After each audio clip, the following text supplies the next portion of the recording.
Então, hoje a gente chega nessa aula em que talvez seja um pouquinho mais longa, pelo fato de que a gente vai ver 4 mandamentos. O 5º, o 7º, o 8º e o 10º. E vamos começar pelo 5º mandamento, que é o mandamento não matarás. E Nosso Senhor, ele, no Sermão da Montanha, como a gente tem visto, né, ao longo de todas essas aulas, ele leva esse mandamento, como de resto toda a lei, à perfeição. Vocês lembram do Sermão da Montanha, quando ele fala assim: ouvistes o que foi dito aos antigos, não matarás. Eu, porém, vos digo, todo aquele que irar-se contra o seu irmão será já réu de juízo, né? E ele vai mostrando como se pode ferir o 5º mandamento, não só matando, mas também ferindo a dignidade da outra pessoa, ofendendo, querendo mal, guardando rancor, desejando mal, tendo ódio, etc, etc. Eu digo isso porque, né, estamos insistindo nesse assunto ao longo das aulas, porque é muito importante para entender a graça, a redenção, a caridade de Cristo, a lei perfeita do Evangelho, né, que é uma purificação do coração, né, é viver a caridade de Deus, não o legalismo, a lei, né. Talvez para Israel, como pedagogia ao longo do Antigo Testamento, a lei tenha servido nesse papel seu de pedagogo, né, como os limites que Deus dava, né, não pode matar, né. Mas Jesus, ele nos pede algo mais, ele nos pede amar de verdade o próximo, né. Então eu vou fazer um enfoque aqui, bom, aqui a gente vê nessa tela, não sei se vocês são capazes de reconhecer. Alguém é capaz de reconhecer essa cena aqui? É o primeiro pecado da história contra o 5º mandamento, o primeiro homicídio, Caim matando Abel. Por que Caim matou Abel? Por inveja, né? Porque Abel, ele era pastor, né, de um rebanho, e Caim, ele era agricultor. E eles chegaram ao momento de fazer uma oferta a Deus, né, como era próprio, como era exigido por justiça, né, pelo sentido religioso da natureza humana, eles tinham esse dever, assim, né, de fazer a oferta a Deus do seu trabalho, né. E Abel, ele ofereceu a Deus o melhor do seu rebanho, as primícias, né, os melhores terneiros lá, cordeiros, carneiros, etc. E Caim ofereceu a Deus o que sobrou da colheita da sua agricultura, as piores frutas, tal. Naturalmente, Deus olhou com agrado para a oferta de Abel, mas não olhou com agrado para a oferta de Caim. Caim ficou com inveja do seu irmão Abel e o matou, né? E esse é um pecado que clama aos céus, né? O sangue de Abel, né? O sangue de Abel, ele clama aos céus, e Deus veio cobrar Caim do sangue de Abel, e ele juntou ao pecado de homicídio a mentira, né, dizendo que não era guardião do seu irmão, que ele não sabia, etc, né? E Deus fala, mas o sangue dele está clamando desde a terra, né? E aí Caim se vê descoberto no seu pecado e né, e tem que reconhecê-lo, e tem que se penitenciar por aquilo, né? Mas eu queria que essa introdução mostrasse esse aspecto, assim, do amor à vida, né? Então a gente vai ver aqui vários aspectos. Eu queria entrar aqui no site da obra, eu peço até desculpas porque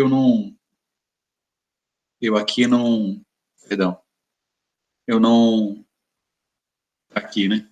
Não abri ainda aqui o site, deixa eu só abrir aqui o site da obra, mas tranquilo, né? Coisa rápida aqui. Para a gente entrar aqui nos 40 temas, né? Muito bom. Vou colocar isso aqui.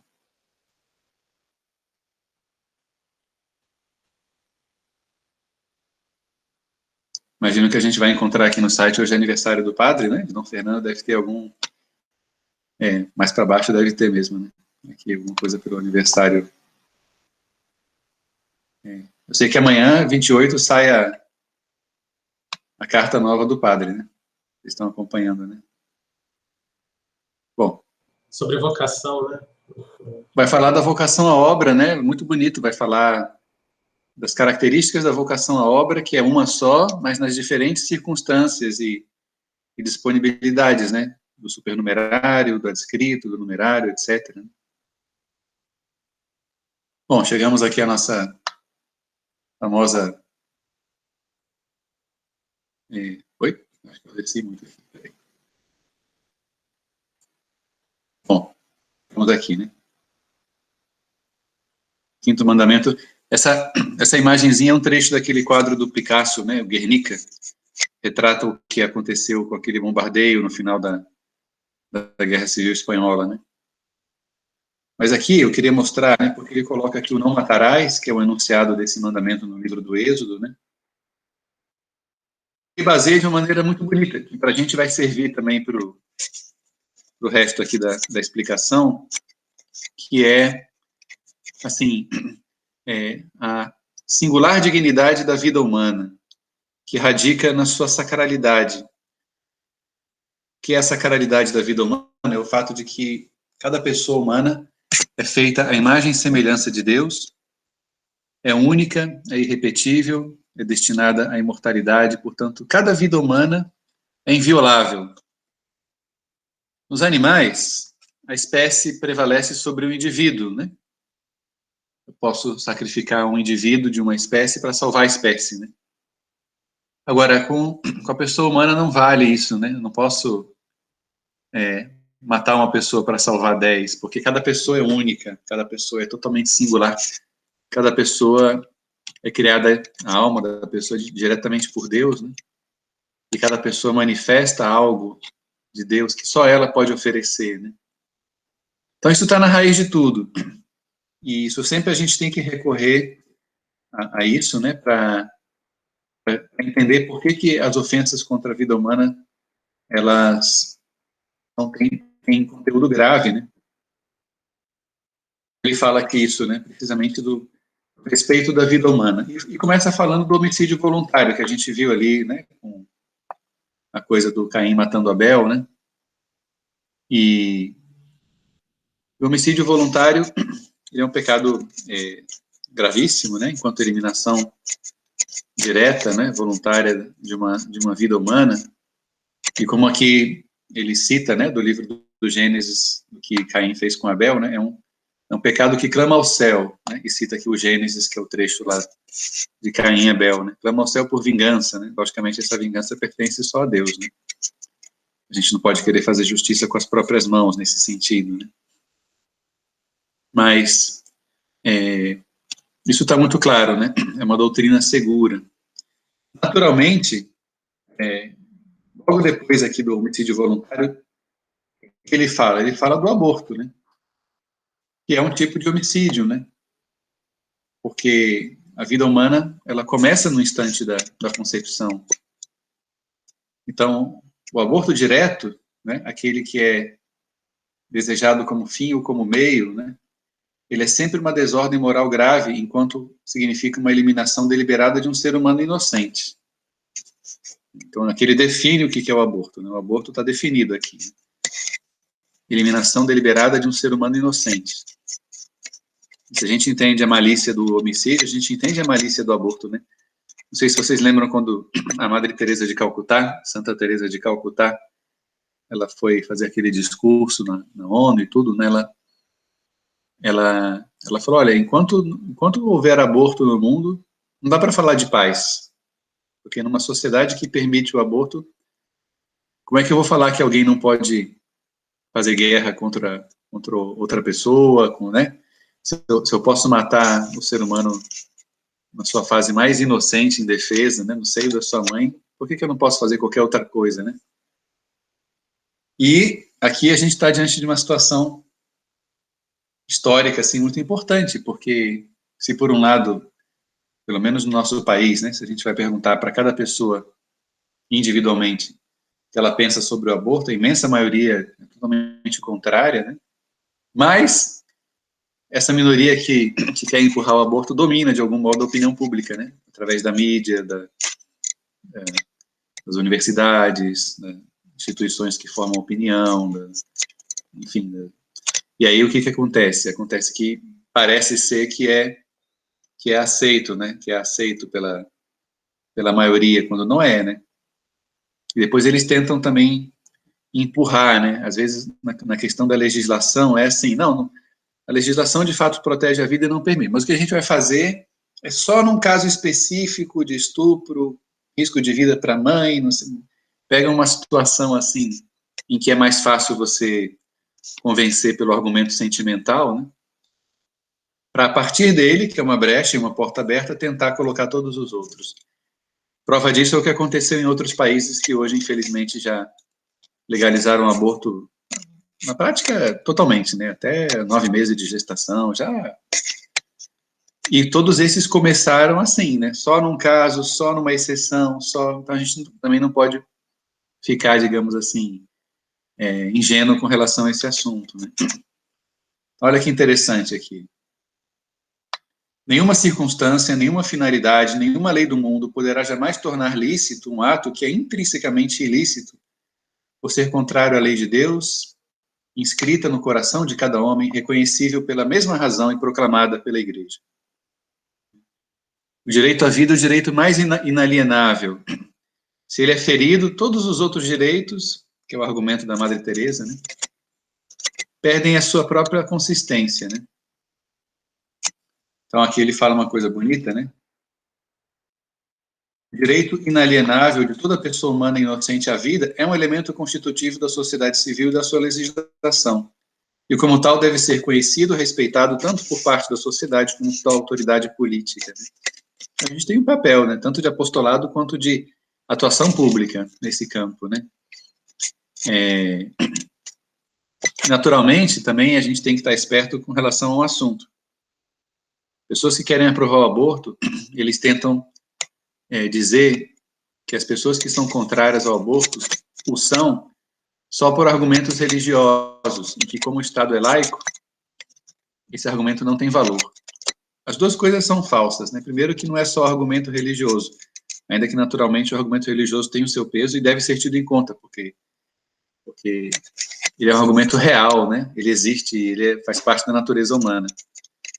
Mas não é só um argumento religioso, quer dizer, é uma questão básica, assim, até a gente poderia dizer assim, totalmente primária, né?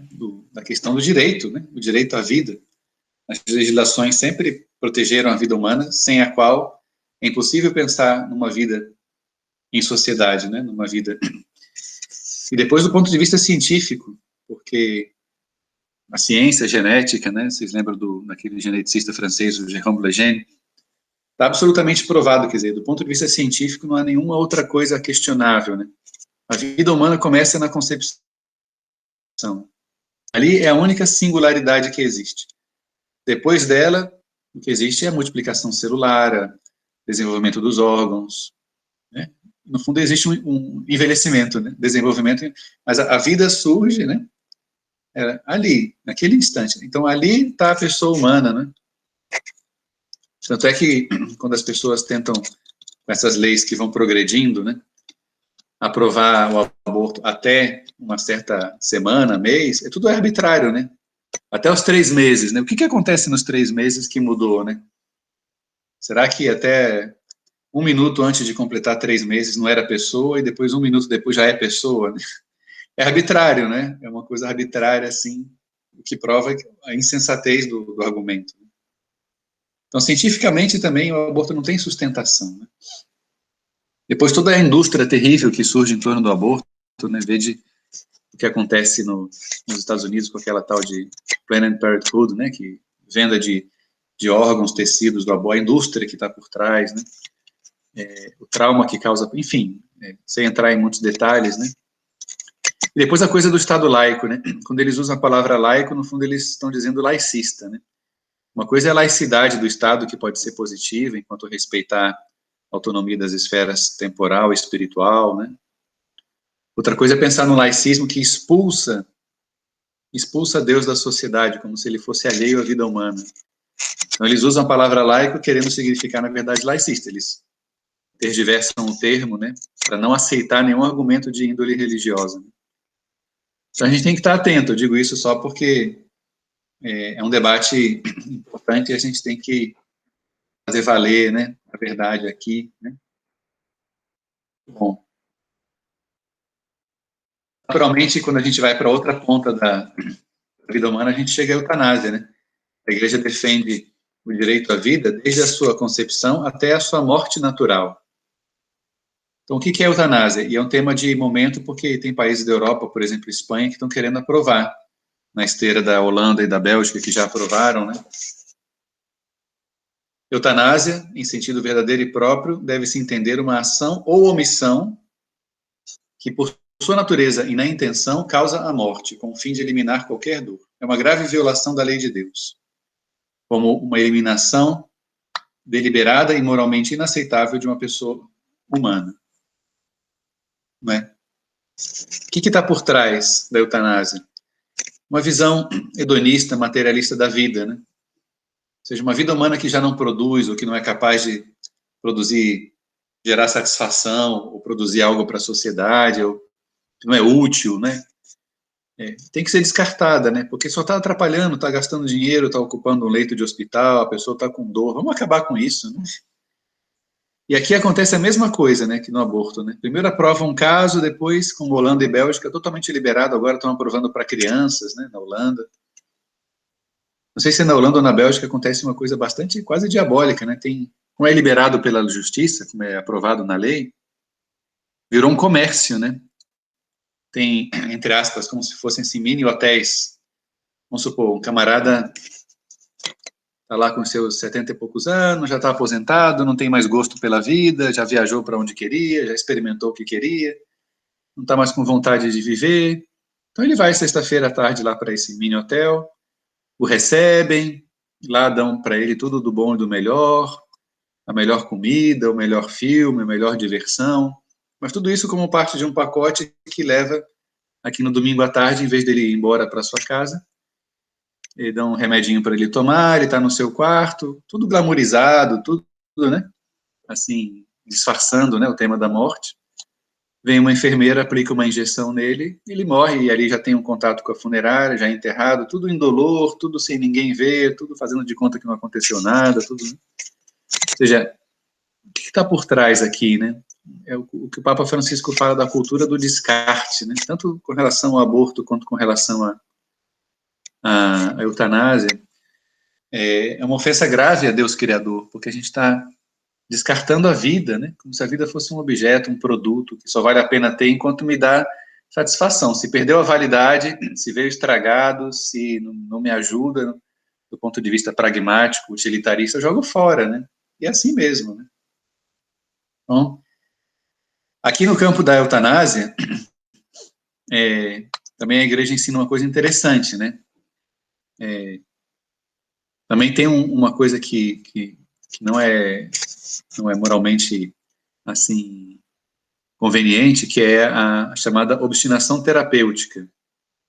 Ou seja, também não faz sentido. Olha só que coisa interessante, a igreja fala assim, que a gente tem que defender a vida desde a sua concepção até a sua morte natural, o seu fim natural, né?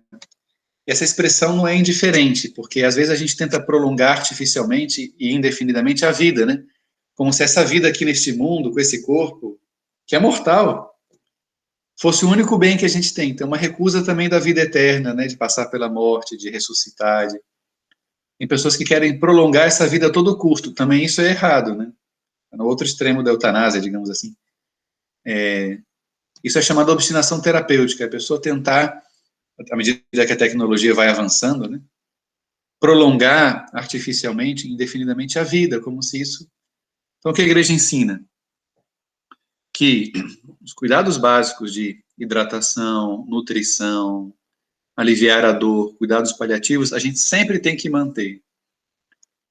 Ao mesmo tempo, se a pessoa já está num estado em que, talvez a gente possa lembrar do Papa João Paulo II, né? Ele tinha colocado todos os meios, tinha ido para o hospital, já não tinha mais o que fazer. Ele voltou para casa.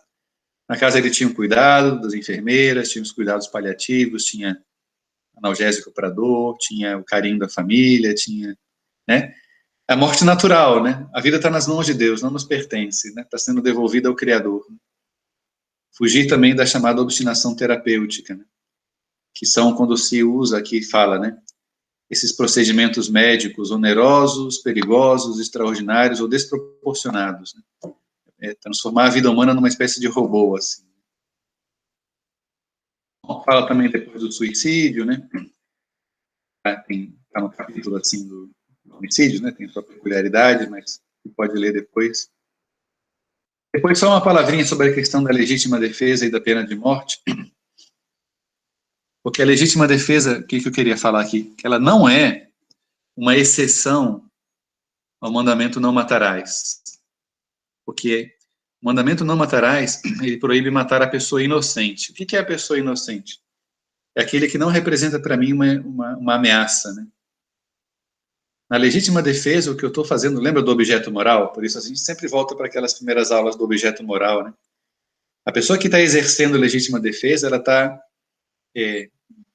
agindo moralmente diferente de quem está matando alguém, né? O objeto moral da legítima defesa não é o homicídio, né? É a defesa, não é um ataque, né? Então, é justo se defender quando vem um injusto agressor, né? E se, como consequência dessa minha defesa, o agressor ele acaba morrendo, o que eu fiz não foi matá-lo, né? Foi defender a minha vida, né? E eu tenho um dever até de defender a minha vida, né? Depois é interessante, porque aqui no texto ele fala da pena de morte, né? E uma coisa quase única agora no pontificado do Papa Francisco, que ele modificou o trecho do catecismo, né? Por quê? Porque a pena de morte é uma espécie de legítima defesa da sociedade contra um criminoso, um assassino, um agressor que não tem como ser controlado, né? Ou seja, não tem recurso de cadeia, do que for, para impedir o dano que ele pode fazer aos outros. Então, a pena de morte é uma... Santo Tomás explica como ela pode ser lícita em alguns casos, né? Mesmo no Evangelium Vitae, Papa João Paulo II falava que, num caso extremo, poderia dar-se essa possibilidade, né?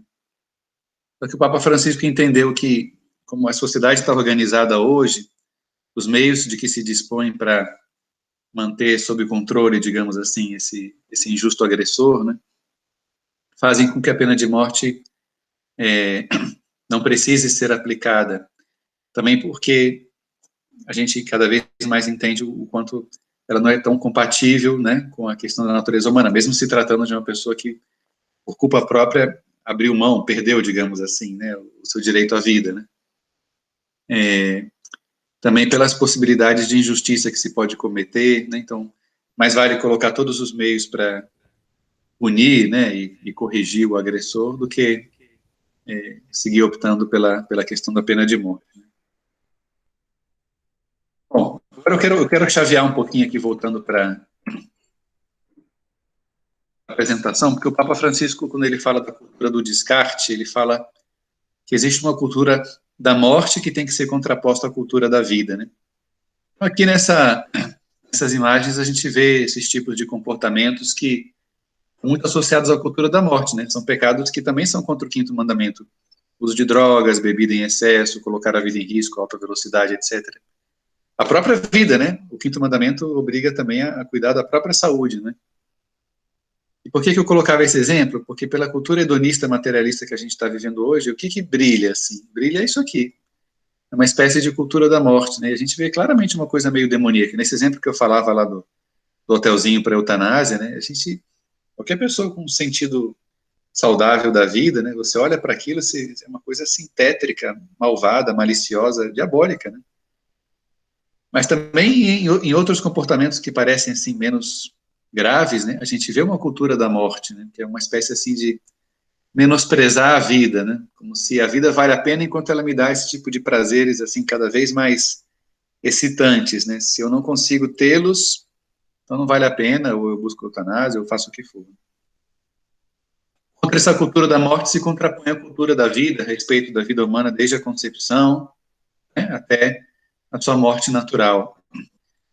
É bonito, né? Porque com essa questão da eutanásia, lá na Espanha, não sei se vocês sabem, tem aquele Centro Laguna, né? Que é uma iniciativa de pessoas da obra que ajuda a cuidar, né? Também com os cuidados paliativos de forma muito humanizada, das pessoas que estão no fim da sua vida, né? Inclusive agora, junto com outras instituições, parece que produziram um filme, né? Um documentário que chama Morrer em Paz, está em castelhano, né? Que é uma maneira de você mostrar como existe um sentido grande para a vida também nessa última fase, né?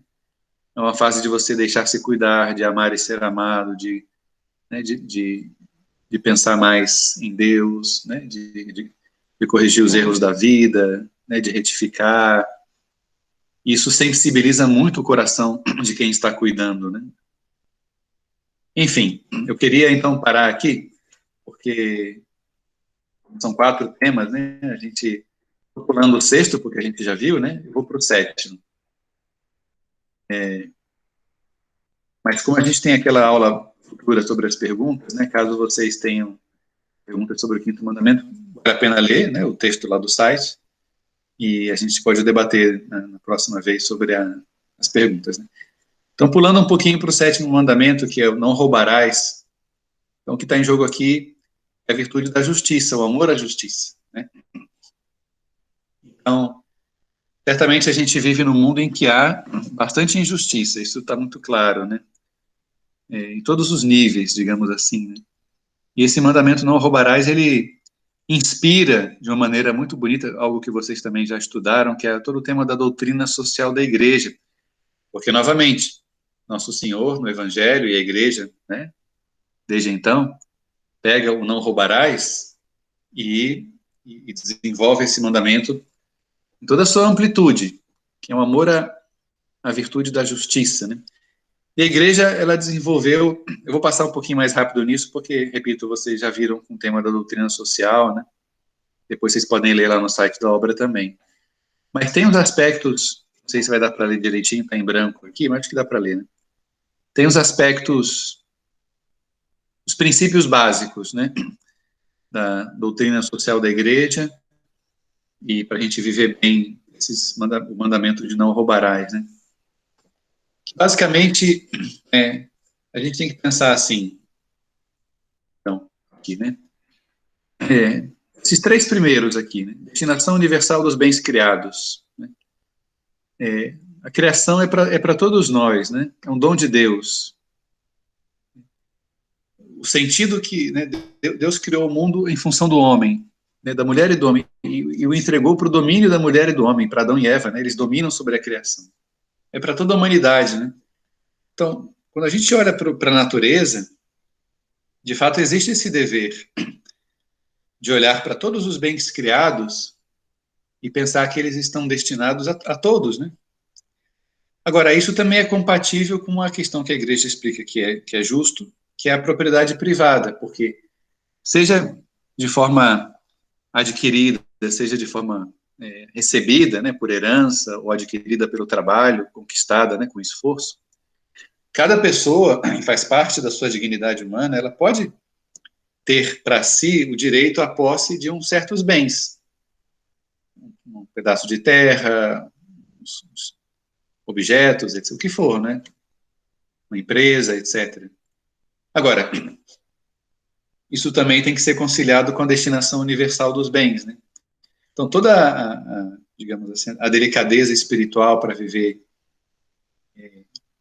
esse mandamento, do ponto de vista do cristão que quer ser santo, né, e viver plenamente a lei de Deus, está em saber conjugar isso, né? Existe uma destinação universal dos bens a qual a gente não pode renunciar. Ao mesmo tempo, é necessário se respeitar a propriedade privada, quer dizer, isso de invadir, tirar, etc., não faz sentido, não é justo, né? Ao mesmo tempo, também não é justo eu, digamos assim, acumular bens sem dar um sentido social para isso.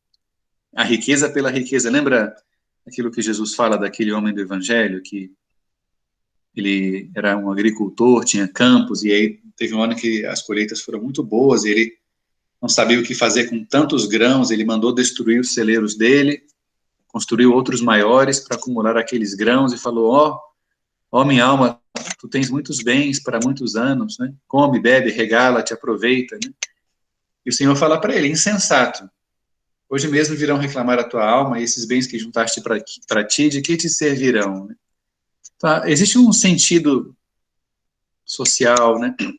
Assim, da riqueza que a gente pode construir licitamente, que é um sentido de reinvestir na sociedade, de diminuir as desigualdades, de ajudar os mais pobres, mais desfavorecidos, de dar um justo salário, de aumentar o salário, de pensar na família dos empregados, etc., né?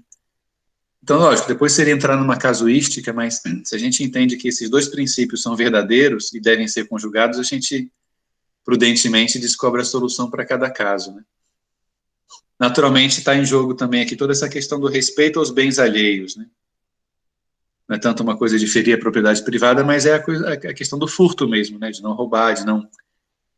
se eu tirar, eu tenho que devolver, eu tenho um dever de reparação. Sabem que esse mandamento, em concreto, se a pessoa se acusa na confissão de ter roubado algo, para ser absolvida, ela tem que manifestar o firme propósito de reparar o que ela roubou, né? Devolver. Às vezes ela não tem como devolver exatamente o que ela roubou, porque ela já perdeu também, mas aí o confessor ele tem que se assegurar de que ela vai colocar os meios para, de algum modo, direto ou indireto, a curto ou longo prazo, como for, tem várias possibilidades, né? Mas ela tem o dever de restituir, né? Porque é a virtude da justiça, dar a cada um aquilo que lhe é devido, né? Tudo isso gera esse aspecto da doutrina social da igreja que vocês já estudaram, né? E eu gosto de colocar esse exemplo aqui, essa pergunta, né? Para a gente também entender as questões que nem tinha no quinto mandamento, quando eu falei que a legítima defesa não é uma exceção ao mandamento de não matar, né? Porque é outro objeto moral, lembra? Aqui surge essa pergunta em geral, né? Eu posso roubar para matar a fome de uma criança? Vamos supor. Ou a própria criança, né? Ela está morrendo de fome e ela entrou no supermercado, pegou lá uma comida e foi embora, né? Então, ninguém vai dizer que o que ela fez está mal, né? Ela está morrendo de fome, ela é uma criança, né? Mas, ao mesmo tempo, ela roubou, né? Então, o que parece ser, assim? Parece ser que, nesse caso, eu posso roubar, né? É uma exceção, né? Então, eu posso roubar para matar a fome de uma criança?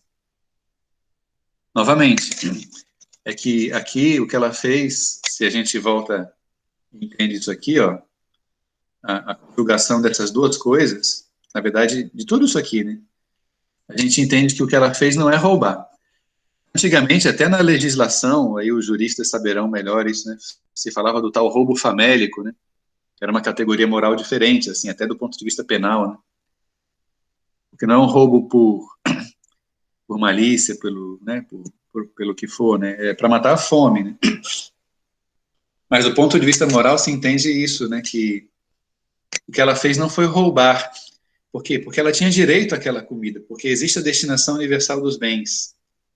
E naquele caso, pela situação extrema de fome, né? Pela caridade e pela justiça, tinha prevalência a destinação universal sobre a questão do bem alheio, da propriedade privada, né? Logicamente, isso não justifica, e fica claro, porque é só uma questão de bom senso, né? Então eu vou fazer um esquema meio Robin Hood, assim, de começar a roubar dos ricos para dar. Não é isso, né? Claramente, aqui é uma situação extrema em que a pessoa está tentando ali suprir uma necessidade básica, premente e numa situação grave, né? Coloco esse exemplo só para a gente entender que não é uma exceção, porque o objeto moral é diferente e, ao mesmo tempo, é uma situação, assim, extrema, que não pode ser usada para justificar atitudes contrárias ao sétimo mandamento, porque aí sim se estaria fazendo um pecado contra a justiça. Tá bom? Então, só dar uma passeadinha breve aqui no site da obra, só para não dizer que a gente não passou pelo sétimo mandamento, mas fica depois também o convite, assim, a vocês darem uma lidinha com mais calma, né? Mas ele vai desenvolver basicamente esses assuntos. Olha que interessante, ele começa falando precisamente disso. O destino universal e a propriedade privada dos bens. Se desenvolve, vale a pena ler, né? Esse assunto que a gente passou mais rápido, né? Respeito aos bens alheios, como já vimos, né? Doutrina social da igreja, número 4. Depois fala, assim, do ponto de vista positivo, né? Como é que a gente pode incidir na sociedade aquilo que eu falava, né? Da atividade econômica que tem que gerar riqueza em prol do bem comum, não para acumular simplesmente. É lícito produzir riqueza? É lícito. É ter lucro? É lícito, mas desde que isso seja uma coisa que vise o bem comum da sociedade, né? A própria família, em primeiro lugar, sem dúvida. Bom, depois ele entra em alguns aspectos da doutrina social que vocês já mais ou menos tiveram, né?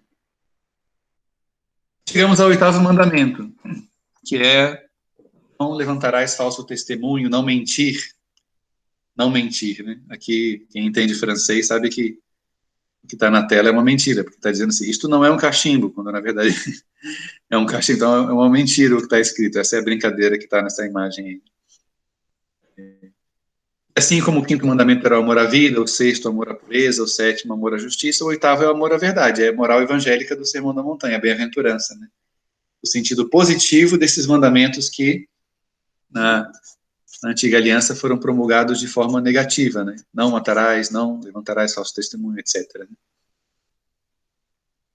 Então, o que está por trás aqui, né? Essas imagens aqui, hoje em dia a gente vive numa época aqui das redes sociais, né? Por que eu ponho essa imagem desse celular assim? Porque acho que cada um de vocês terá experiência própria, como também, digamos assim, a intensificação, né, dessas conexões virtuais, né, das redes sociais e da internet gerou mais facilidade de você fazer danos à fama alheia, à verdade a respeito de uma pessoa, através também de mentiras, de calúnia, de difamação. Então, o primeiro pecado contra esse mandamento é a mentira, né? É a mentira. Também são juízos temerários, né?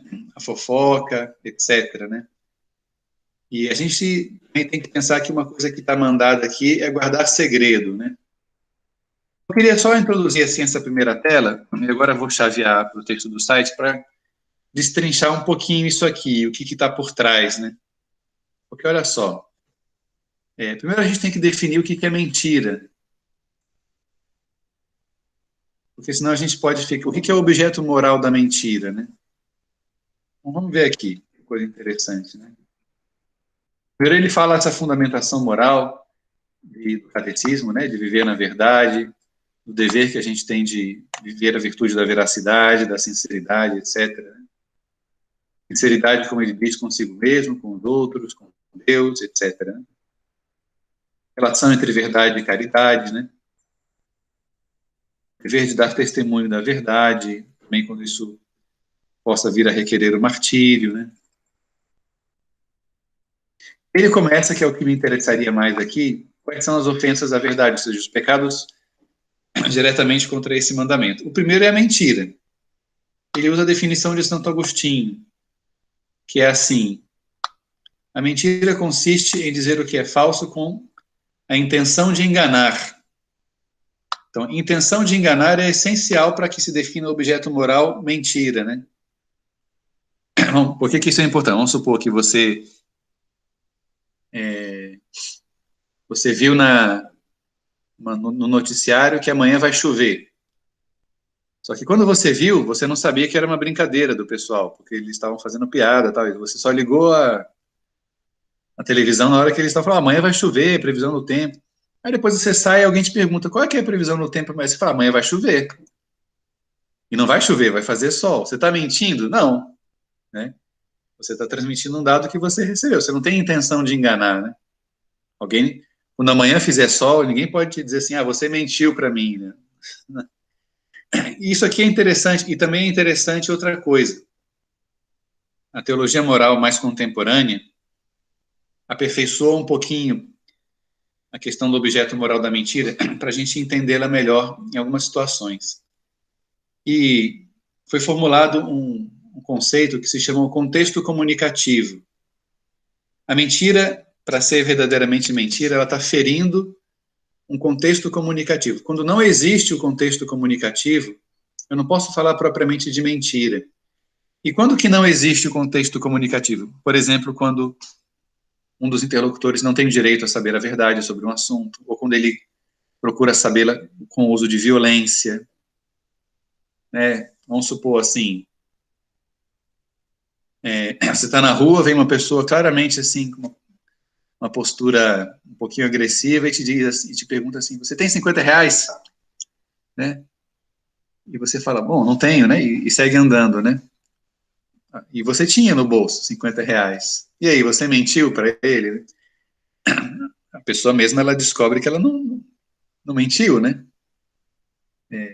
Ainda que você pudesse dizer assim, segundo essa definição aqui, ó, ela teve uma intenção de enganar, ela queria que o cara pensasse que você não tem, né? Mais ou menos, né? A questão do contexto comunicativo faz ficar mais claro o objeto moral. Porque a pessoa que veio com a agressão, ela não tem direito nenhum de saber. Qualquer coisa que eu diga, eu estou simplesmente eludindo a questão, né? Antigamente, os moralistas procuravam resolver essa questão com a questão do chamado restrição de consciência, se não me engano, né? Tinha uma... Acho que se chamava assim, né? Se eu lembrar o nome melhor, eu falo, né? Restrição mental, melhor dizendo, restrição mental, né?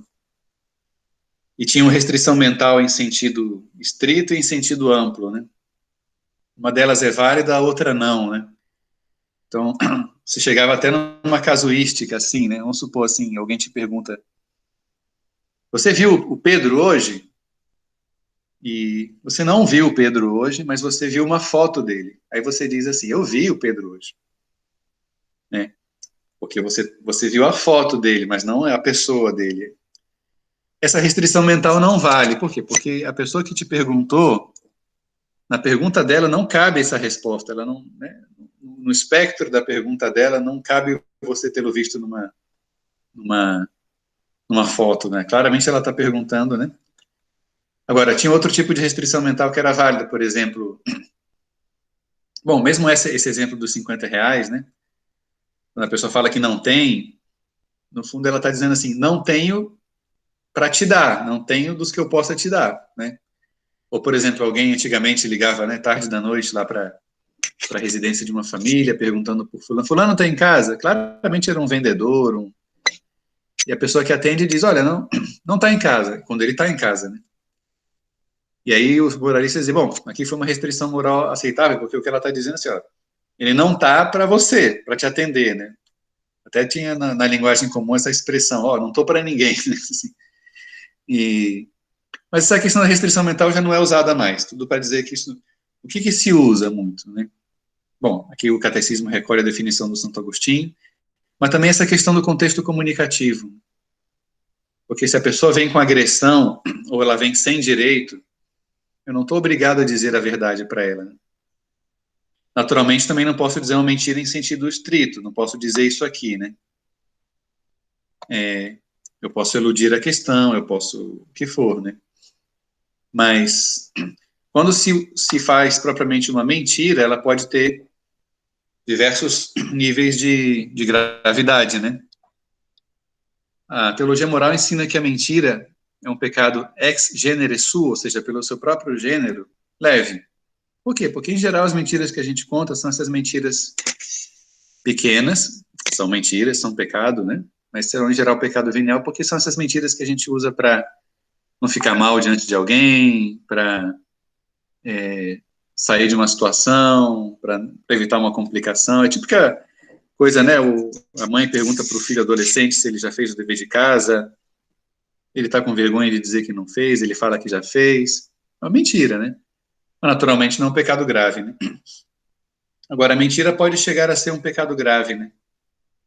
Então, ele diz assim, a gravidade da mentira se mede segundo a natureza da verdade que ela deforma, de acordo com as circunstâncias, as intenções daquele que a comete e os prejuízos sofridos por aqueles que são suas vítimas. Imaginem uma mentira que leva um pai de família a perder o seu emprego, né?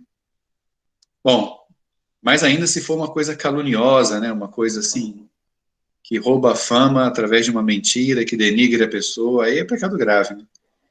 Então a gente tem que estar atento, né? Porque Nosso Senhor, ele fala que o demônio, ele é o pai da mentira, né? Ele fala que o diabo é o pai da mentira e que o nosso sim seja sim, que o nosso não seja não. Então a gente tem que cultivar a virtude da verdade, que é o sentido positivo desse 8º mandamento, né? Tá bom? Mas aqui ele explica um pouquinho aquela questão que eu punha lá no PowerPoint, né, do juízo temerário, explica o que significa, e se fala da difamação, né? Deixa eu ver se já aparece aqui, exatamente, né? Eu posso difamar uma pessoa, o que significa difamar? Roubar a fama, tirar a fama, difamar, né? Eu posso difamar de dois modos, né? Roubar a fama alheia, com difamação, por calúnia ou por maledicência. Qual que é a diferença? Os dois são tipos de difamação. Na calúnia, eu difamo contando uma mentira.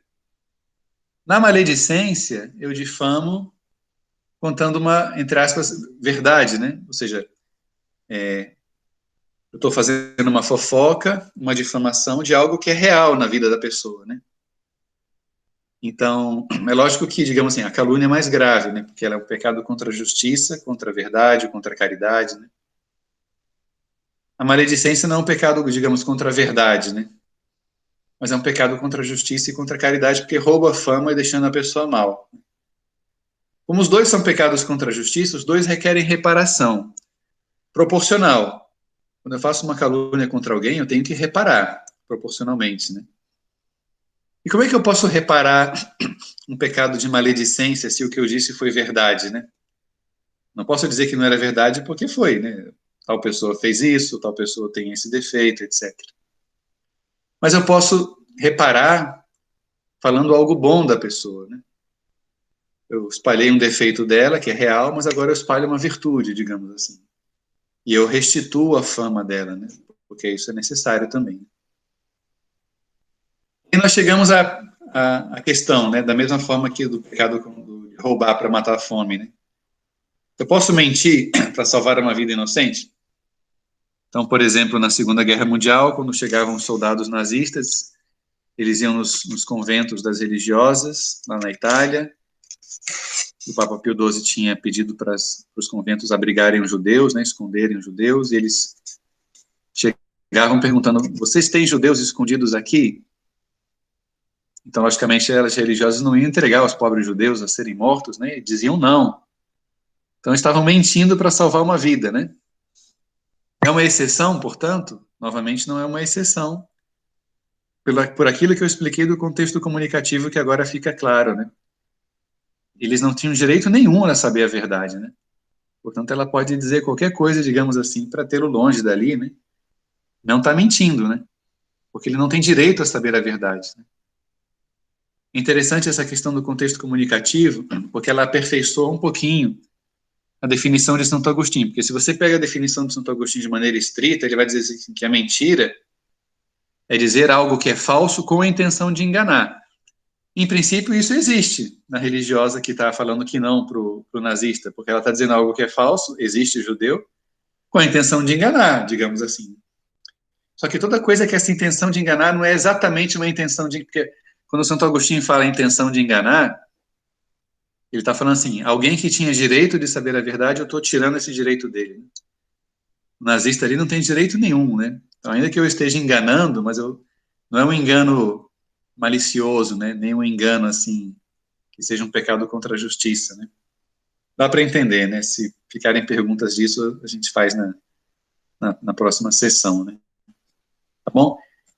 E vamos aqui, por fim, o 10º mandamento, que fica na aula junto com o 9º, que a gente já viu faz 2 semanas, né? Que, dentro das bem-aventuranças do coração, em concreto, essa daqui. Bem-aventurados os que têm um coração de pobre, porque deles é o reino dos céus. São as bem-aventuranças do coração, junto com a pureza. Né?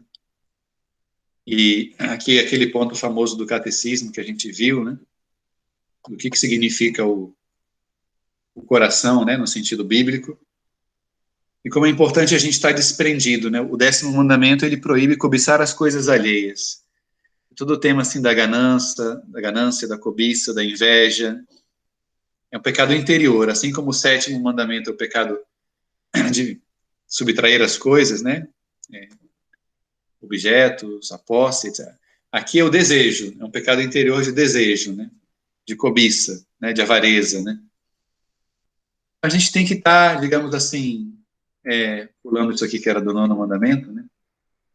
a gente tem que estar, digamos assim, bastante atentos contra essas duas ervas daninhas, né, que são a inveja e a cobiça, que estão ilustradas aqui nessas duas moças aqui, uma invejando a plantinha da outra, né? Porque são pecados capitais, são pecados que fazem mal à alma, né, e que impedem a grandeza do nosso coração, né? Impedem o desprendimento e a liberdade do nosso coração. Lembra aquilo que o nosso padre falava? O que faz uma pessoa feliz não é uma vida cômoda, mas um coração enamorado, né? Vamos aqui voltar para o site da obra,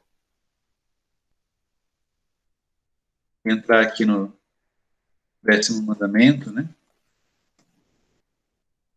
Explica que são pecados internos, né? Já falei. Primeiro fala do nono, depois fala da pureza do coração, né? Essa questão, então, do 10º mandamento, né? Olha que interessante. O desejo da verdadeira felicidade afasta o homem do apego desordenado aos bens deste mundo e terá sua plenitude na visão e na bem-aventurança de Deus. Por que esse 10º mandamento é tão importante? Porque ele está protegendo o coração contra a sedução das riquezas deste mundo, né? Se nosso coração ele fica, lembra aquilo que Jesus fala, onde está o teu tesouro, aí está o teu coração. Então, o 10º mandamento ele proíbe a avareza e o desejo de uma apropriação imoderada dos bens terrenos.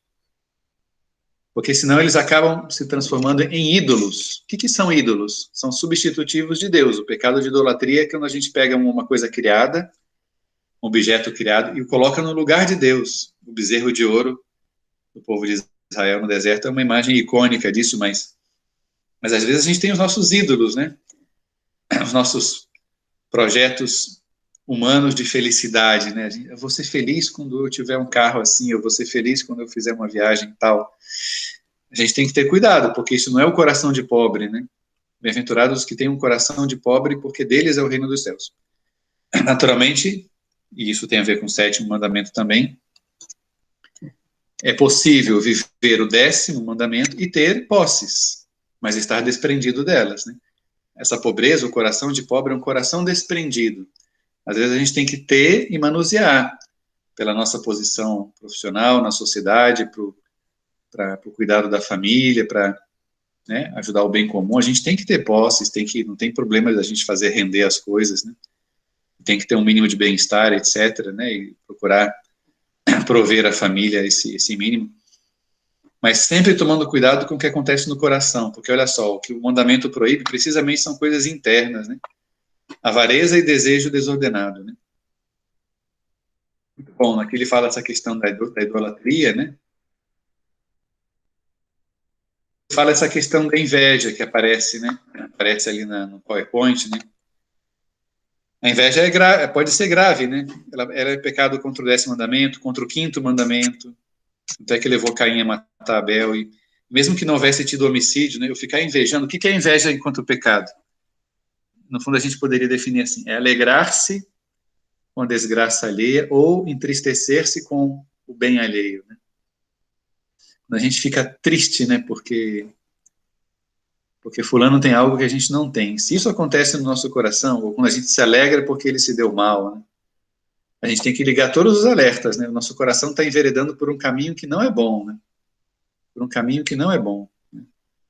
Tanto é assim que a inveja é um pecado capital que manifesta tristeza sentida diante do bem do próximo. E dela derivam outros pecados, ódio, murmuração, detração, e, no caso de Caim, até o homicídio. Né? No fim das contas, a inveja é sempre uma rejeição da caridade. Né? Então, a gente tem que cultivar essa virtude que se opõe a ela, que é a benevolência, que é querer o bem do outro. Cultivar essa postura, ainda que no início seja difícil, né, de alegrar-se sinceramente com o bem alheio, né? Compartilhar, saber festejar as alegrias dos outros, né? Assim a gente vai purificando o nosso coração de todo tipo de cobiça desordenada, né?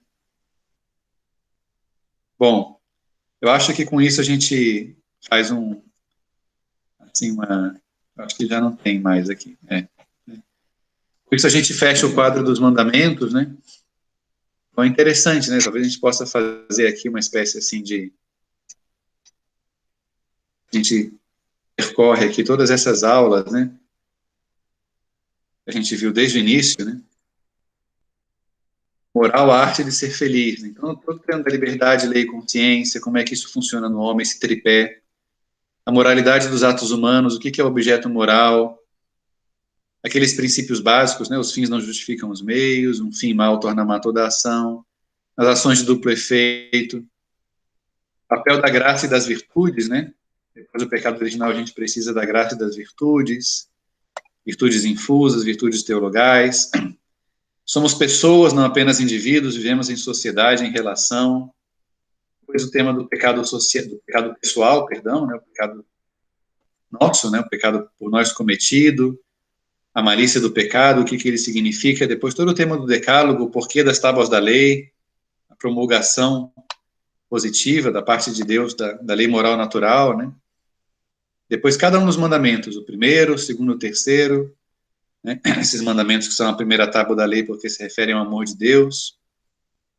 Depois, a partir do quarto mandamento, a segunda tábua da lei, passando primeiro pela relação familiar, mas depois todo o tema da relação com o próximo, né? O amor à vida, o amor à castidade, à pureza, o amor à justiça, o amor à verdade, e depois os mandamentos, o nono e o décimo, né? Que são as bem-aventuranças do coração, a proteção do coração para que ele alcance essa bem-aventurança, né? De ver a Deus e de possuir o reino dos céus.